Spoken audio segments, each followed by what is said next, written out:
गालिब नौजवानी का शायर नहीं है, गालिब जवानी से प्रौढ़ावस्था की ओर बढ़ने का, मैच्योरिटी का नाम है। नौजवानी में इकबाल है, मगर जैसे ही तुम प्रौढ़ होते हो अब तुम्हें गालिब समझ में आने लगता है, तब तुम समझते हो कि गालिब कहना क्या चाह रहा है। नौजवानी में गालिब मजाक होगा, चचा गालिब हो जाएगा खाली उल जुलूल बातें करने के लिए। लेकिन जब तुम थोड़े से प्रौढ़ होते हो, पीनस में गुजरते हैं जो कूचे से वो मेरे, कांधा भी कहारों को बदलने नहीं देते। ये प्रौढ़ावस्था में समझ में आएगा, नौजवानी में नहीं समझ में आएगा। कि पालकी में जब वो गुजरते हैं तो इस कदर मुझसे खफा हैं या इस कदर गरूर में हैं कि कांधा भी कहारों को बदलने नहीं देते। यानी मुझे इतना भी अवसर नहीं देते कि कांधा अगर बदलेंगे कहार तो 2 मिनट 1 मिनट मुझे देखने का मौका मिल जाएगा, तो कहते यहां इस गली में कांधा नहीं बदलने का, तुम्हें आगे बढ़ करके बदलो। इस बेरुखी के बारे में, इसलिए इकबाल जहां सपनों की दुनिया में जीते हैं, इकबाल जहां गैरत और खुददारी की बात करते हैं, इकबाल जहां संस्कार और संस्कृति से तुम्हें जोड़ने की कोशिश करते हैं, गालिब वहीं पे तर्क करना शुरू करते हैं। गालिब की पूरी शायरी लॉजिक की शायरी है, तर्क की शायरी है। और तर्क ठीक ठीक तब समझ में आता है जब तुम नौजवानी से आगे बढ़ जाते हो। उसके पहले तर्क समझ में नहीं आते, उसके पहले तो तुम्हारे अपने ही ख्याल होते हैं, अपने सपने होते हैं, तुम्हारे अपने कॉन्सेप्ट्स होते हैं। इसलिए एक टीनेजर कहता है I am what I am, उसकी भाषा बड़ी साफ होती है। लेकिन एक जवान प्रौढ़ होते व्यक्ति को पता लगता है नहीं, I am what I am नहीं है, इसके अलावा भी कुछ है, हम आई एम से बढ़ करके कहीं वी की तरफ आ गए हैं। तो गालिब की दुनिया में ये वी खड़ा हो जाता है, वहां हम की बात है। हर बार गालिब टूटा हुआ नहीं है, लेकिन उसका पड़ोसी टूटा हुआ है। गालिब उस पड़ोसी के बारे में भी सोच रहा है। गिरिया चाहे है खराबी मेरे काशाने की, दरो दीवार से टपके है बयाबां होना। यह है गालिब। क्या वो नमरूद की खुदाई थी, बंदगी में मेरा भला ना हुआ? ये प्रौढ़ावस्था के सवाल हैं। क्या वो नमरूद की खुदाई थी? नमरूद एक बादशाह जिसने अपने खुदा घोषित कर रखा था। गालिब उसके सवाल करता है क्या वो नमरूद की खुदाई थी, बंदगी में मेरा भला ना हुआ? इब्ने मरियम हुआ करे कोई, मेरे दुख की दवा करे कोई। पढ़ रखा है मैंने इतिहास में कि कोई इब्ने मरियम, कोई ईसा मसीह हुआ था जिसने मुर्दों को जिंदा कर दिया था, जो मुर्दों की छाती पे हाथ रखता था और वो जी उठते थे। गालिब सवाल उठाता है होगा कोई इब्ने मरियम? अभी कहां है वो? यहां इतने जो मुर्दे पड़े हैं, जो दिल्ली बर्बाद हो रही है, गदर, कहर, वबा सब दिल्ली में है। हैजा में मरे जा रहे हैं, गांव की गांव साफ हो रहे हैं, अंग्रेज खत्म कर रहे हैं, आपसी लड़ाई दंगे फसाद एक दूसरे को मार रहे हैं। ऐसे में गालिब कहता कहां गया इब्ने मरियम? और यहां देखो हिम्मत उसकी। अंग्रेजों ने यह दावा किया दिल्ली वालों से, हिंदुस्तान वालों से कि हम तुम्हारी सुरक्षा, हम तुम्हारी सहूलियत, हम तुम्हारी सुविधाओं, हम तुम्हारे साथ दोस्ती करने के लिए आए हैं। इसलिए गालिब इस वक्त सिर्फ ईसा मसीह से बात नहीं कर रहा है, वो किंग से, क्वीन से भी बात कर रहा है, वो अंग्रेजों से भी बात कर रहा है। इसलिए गालिब ने जो छोटी छोटी सिमिली और मेटाफर लगाए हैं उस पर नजर रखना बहुत जरूरी होता है। इसलिए गालिब ने अल्लाह खुदा को नहीं याद किया, उसने कहा इब्ने मरियम हुआ करे कोई, मेरे दुख की दवा करे कोई। ये जो अंग्रेज दावा कर रहे हैं कि हम हिंदुस्तान को सुधारने हैं, मैं तो फटे जा रहा हूं, ये पूरी दिल्ली बर्बाद हुए जा रहे, रहेंगे दिल्ली में मगर खाएंगे क्या? तो कहां गया वो इब्ने मरियम? कौन है ये जो जीसस की सलीब लेके घूम रहे हैं कि हम इस दुनिया को प्रेम और दया फैलाने आए? कितना बड़ा थप्पड़ है, एक दो लफ्ज और इतना बड़ा थप्पड़ समय के गाल पे रखा हुआ। इब्ने मरियम हुआ करे कोई, मेरे दुख की दवा करे कोई। गालिब प्रौढ़ावस्था में समझ में आएगा। हर बात जो गालिब की है वो प्रौढ़ होने के बाद समझ, उसके पहले गालिब मजा मसाला है, या तो समझ में आ नहीं रहा है और या तो बस तुम्हारी मजा मस्ती, दिले नादा तुझे हुआ क्या है, आखिर इस दर्द की दवा क्या है। नौजवान व्यक्ति के लिए ये बातें बड़ी सेंसुअस सी कोई एक बात हो सकती। प्रौढ़ व्यक्ति समझता है कि जब मैं अपनी जिंदगी में प्रगति कर रहा हूं तब भी मिसिंग क्या होता चला जा रहा है, कौन सी चीजें जो छूटती जा रही है। गांव में था तो शहर में आया, शहर में बंबई में मुझे बहुत लोग मिले जो अपने गांव को अपने शहर को मिस कर रहे हैं। मैंने पूछा जाते क्यों नहीं लौट के? नहीं जाते हैं, कमाएंगे, कमा भी रहे हैं और गंवा भी रहे हैं, पैसे कमा रहे हैं, जिंदगी गंवा रहे हैं। अब उनको समझ में आएगा, दिले नादां तुझे हुआ क्या है, आखिर इस दर्द की दवा क्या है। हम हैं मुश्ताक और वो बेजार, या इलाही ये माजरा क्या है। हमको उनसे वफा की है उम्मीद जो नहीं जानते वफा क्या है।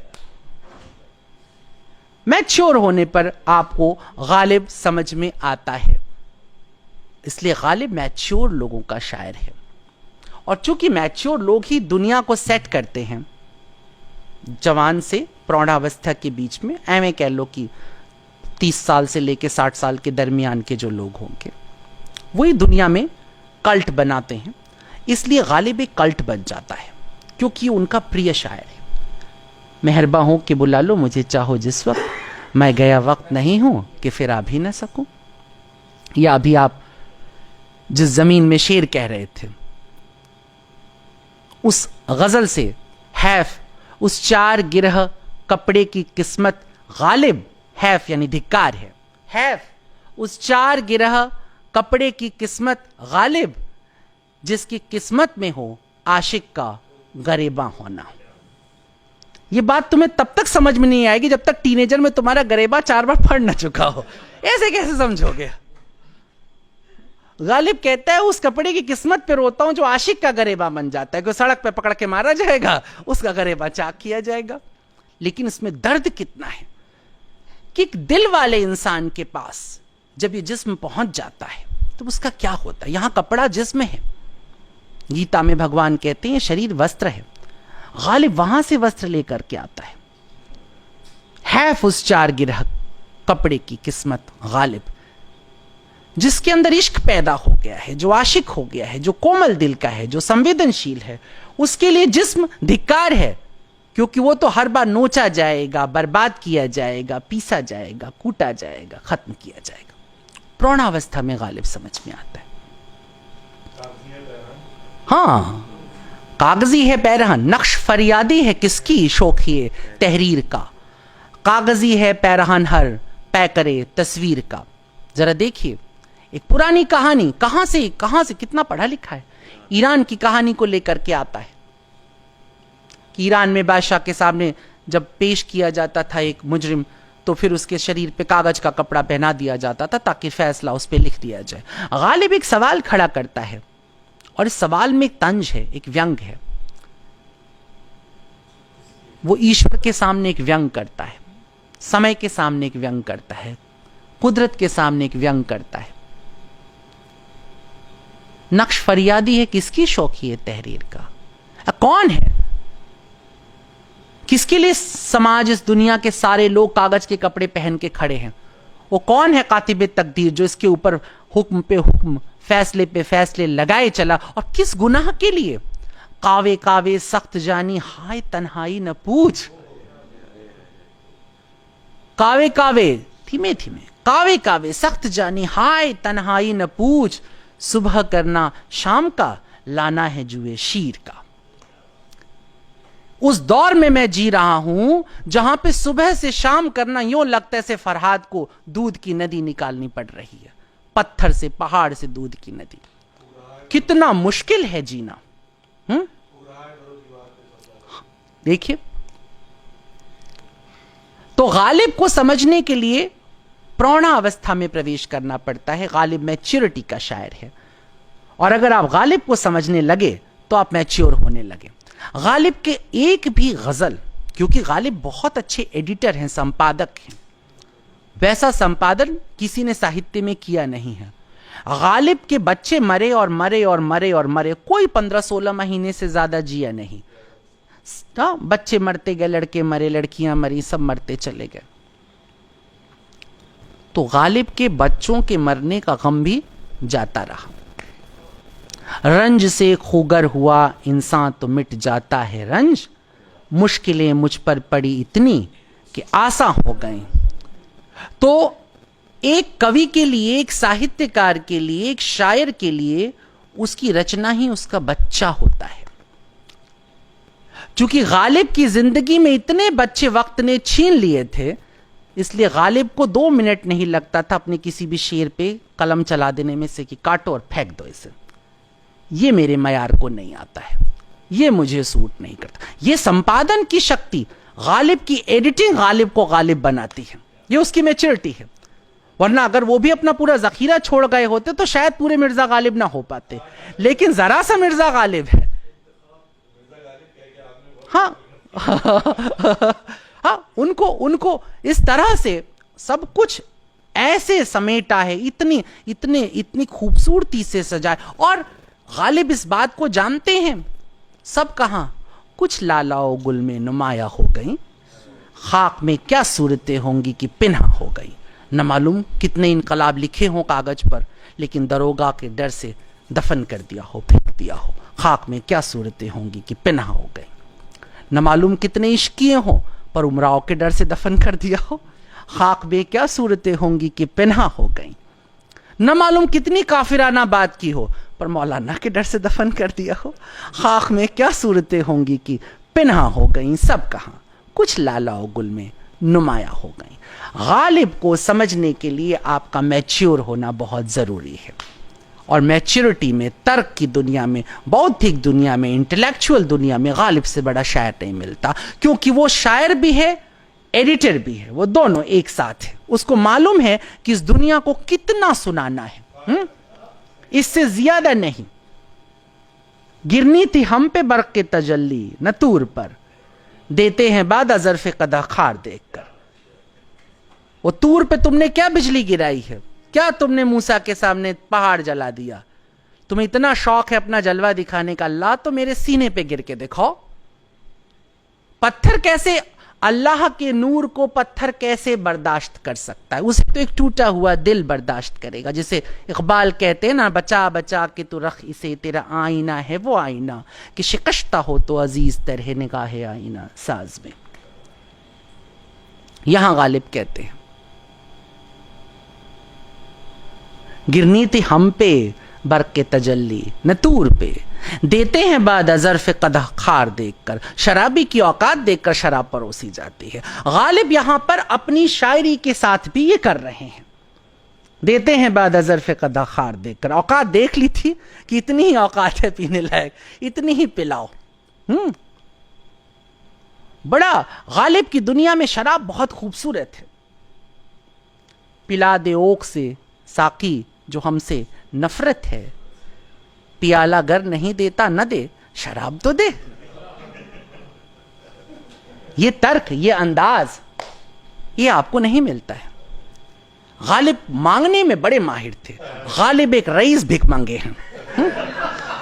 गालिब की खूबसूरती को याद करिएगा, एक रईस भिख मांगे हैं। गालिब कभी उतने गरीब ना हुए जितने गरीबी का उन्होंने रोना रोया है। मतलब उनकी मार्केटिंग स्ट्रेटेजी देखिए, वो एक ही कसीदा कई लोगों के नाम से कई लोगों को पोस्ट कर देते थे। कसीदे लिखने में उनको सर दर्द होता था, और हर किसी को खत में लिखते थे, भाई कुछ ये भिजवा दो, भाई कुछ वो भिजवा। उनके 3-4 नौकर हमेशा बने रहे। आखिरी दिनों तक वो 3-4 किलो मटन रोज खा लिया करते थे। आम के तो इस कदर शौकीन थे कि अगर रमाशंकर जी से रिश्ता होता तो ITM यूनिवर्सिटी में ही प्रोफेसर हो जाते। कहते भले ही तुम मुझे गेट पे रिसीव करने आओ ना आओ, आम की टोकरी भिजवा देना मेरे पास, मैं तुम्हारे यहां जॉब कर लूंगा। सारे बदन में फोड़े हो गए लेकिन आम खाना न छूटा उनका। मरे भी फोड़ों से ही, मगर आम का शौक न छूटा। गालिब को स्वाद, उनको लज्जत पसंद है, और वो लज्जत इस कदर पसंद है, वो शीरीनी, वो शराब भी कहते हैं अपने खत में कि स्कॉटलैंड की शराब पीता हूं, ऐसी मीठी है जैसे किवाम मुंह में जा रहा हो। और तब गालिब की जबान इतनी मीठी होती, कितने शीरी हैं तेरे लब के रकीब, गालियां खा के बेमजा न हुआ। यह गालिब की खूबसूरती है। तो जब गालिब की गली से आप गुजरते हैं तो जबान सीखती हैं। गालिब की गली से आप गुजरती हैं तो तर्क सीखती हैं और सीखती हैं कि कितना कहा जाए, कितना ना कहा जाए। गालिब कुछ भी नहीं कह सकते। गालिब को हमेशा पता है कि कितना कहना चाहिए। देखना तकरीर की लज्जत कि उसने जो कहा, मैंने ये जाना कि गोया ये भी मेरे दिल में है। ये मिर्जा गालिब की खूबसूरती है। इसलिए मिर्जा गालिब हम सबको इस कदर आशिक बना लेते हैं। और गालिब अपने खतों में कहते हैं कि मैं ताजिंदगी माशूक रहा। जरा सोचो, मरने के बाद भी वो आज तक माशूक ही है, उससे इश्क किया जाता है, वो किसी का आशिक ना हुआ। और माशूक होने की पहली शर्त होती है कि तुम किसी के आशिक ना बनना। अगर तुम आशिक बन गए तो तुम माशूक ना रह सकोगे।